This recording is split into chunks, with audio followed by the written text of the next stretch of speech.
Agora eu vou mostrar para vocês como é que a gente pode colocar nesse questionário perguntas com múltiplas escolhas. Então, eu vou novamente clicar em nova pergunta e ao selecionar o tipo de pergunta, ao invés de trabalhar com única escolha, eu vou trabalhar com questões de múltipla escolha. Isso significa que eu vou ter nas alternativas mais do que uma alternativa correta. Então, vou colocar um exemplo aqui para que a gente possa trabalhar. Então, eu vou colocar o meu enunciado da pergunta. Esse enunciado da pergunta diz o seguinte, que a atividade da pecuária gera dióxido de carbono, e ao final de toda a parte ali que eu estou escrevendo, eu vou colocar para o aluno que ele deve assinalar, né, a ou as alternativa ou alternativas corretas. E eu vou colocar as alternativas, então, que o estudante vai ter de opção. Então, eu venho aqui embaixo, alternativa, e digito a alternativa para o aluno. Vou clicar, essa é a primeira alternativa que eu vou dar para ele diante daquela pergunta que eu fiz lá em cima. Vou colocar a segunda alternativa para o estudante, vou adicionar ela no botãozinho de mais. Vou colocar a terceira alternativa e vou colocar a quarta e última alternativa. Nesse caso, desta pergunta que eu fiz, as duas opções, teriam duas opções corretas, esta e essa. Então, vejam que diferente do questionário, da questão, que é dar uma única alternativa, essa daqui deve possuir alternativas, então tem que ter mais de uma. E aí eu gerei, então, para o questionário a informação de que essas duas são as alternativas que o estudante deveria clicar. Da mesma forma que lá no questionário de uma única escolha, da pergunta de uma única escolha, eu posso gerar os feedbacks por alternativa ou feedback geral para essa questão. Salvo a pergunta e ela vai, assim como as outras que eu já tinha colocado, entrar no meu rol de perguntas aqui e já vai aparecer, então, que são duas alternativas, a C e a D, que estão corretas. Bom, agora eu vou mostrar para vocês como é que a gente pode fazer a inclusão de uma nova pergunta, mas sendo essa pergunta do tipo dissertativo.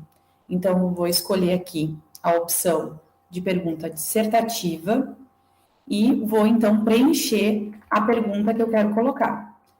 Então, nesse caso, só para demonstrar para vocês que a gente pode incluir figuras, por exemplo, eu vou incluir aqui uma pergunta onde eu vou pedir para que os alunos observem alguns gráficos e que façam uma síntese desses gráficos que eles observaram. Então, eu posso simplesmente, por exemplo, dar um Ctrl+C, Ctrl+V numa imagem e colocar ela aqui embaixo, tá? Para que os estudantes possam enxergar essa imagem. Então, ó, adicionei uma imagem, posso adicionar outra aqui abaixo, que são vários gráficos que eu quero que eles observem. E vou colando esses gráficos, né? Nesse caso, inclusive, vou botar abaixo do último gráfico qual é o nome do autor que eu retirei esses gráficos, tá?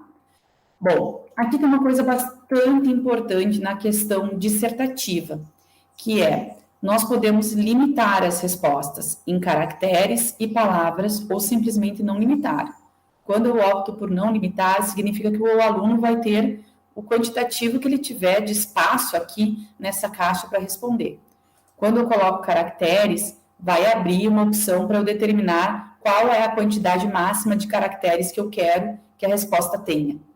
E se eu colocar palavras, vai gerar, então, uma opção de eu colocar qual é o número máximo de palavras que o aluno vai poder utilizar para me responder essa pergunta dissertativa. Nesse caso, eu não vou limitar a resposta do aluno. Ele pode escrever o quanto ele quiser. Bom, outra questão bastante importante é em relação aos feedbacks, que é em relação às respostas, tá? Se eu adicionar uma resposta aqui, que o aluno tem que escrever, né, que eu quero que ele fale X, Y e Z sobre essa resposta, se eu deixar a resposta que eu quero, o aluno vai ter que responder tal qual eu escrevi aqui, para o sistema considerar a resposta certa. Então, uma sugestão que eu dou para vocês, quando fizerem questões do tipo dissertativa, não coloquem qual é a resposta certa, a não ser que seja uma única palavra, por exemplo, porque senão vocês vão acabar, talvez, zerando questões que tenham condições, dentro daquilo que o aluno escreveu, de estarem no contexto que vocês gostariam, tá? Da mesma forma que as outras questões, vocês podem gerar feedbacks para o acerto ou para o erro, e nesse caso, eu já posso salvar minha pergunta, e ao final do meu questionário, essa pergunta vai aparecer, a pergunta 5, com os gráficos que eu coloquei, a fonte e esperando uma resposta do tipo dissertativa.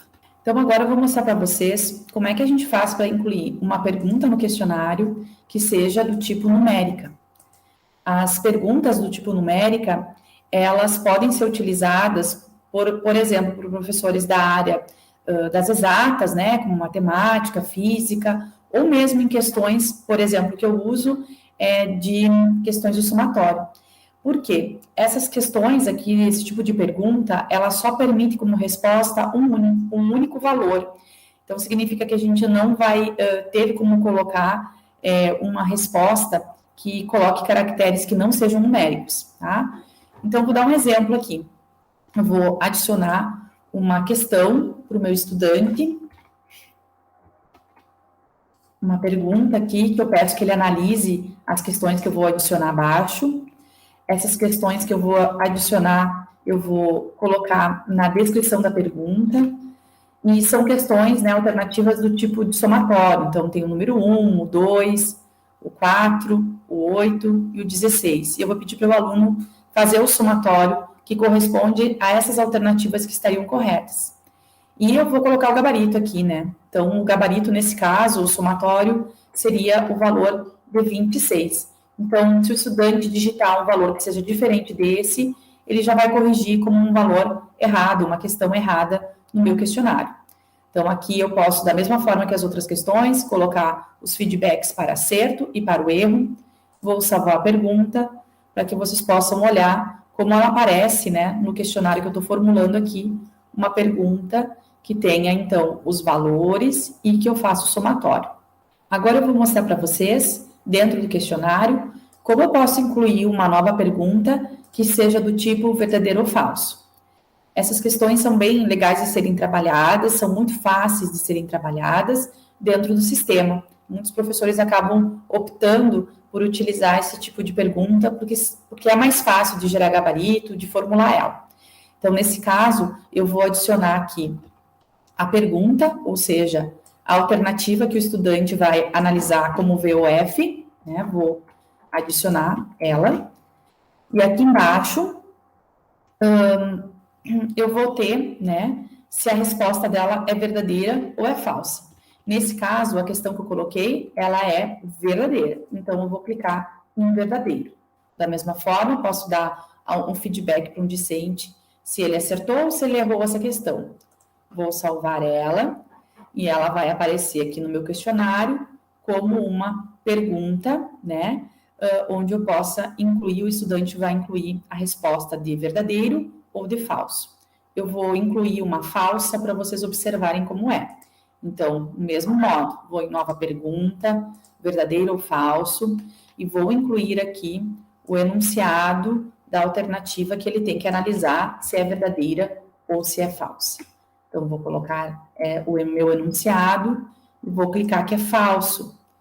Posso gerar os feedbacks. Se eu não quero, já posso salvar a pergunta, pois todos os itens obrigatórios eu já preenchi. Salvo ela e no meu questionário ela vai aparecer aqui na ordem que eu estou colocando como uma questão do tipo falsa.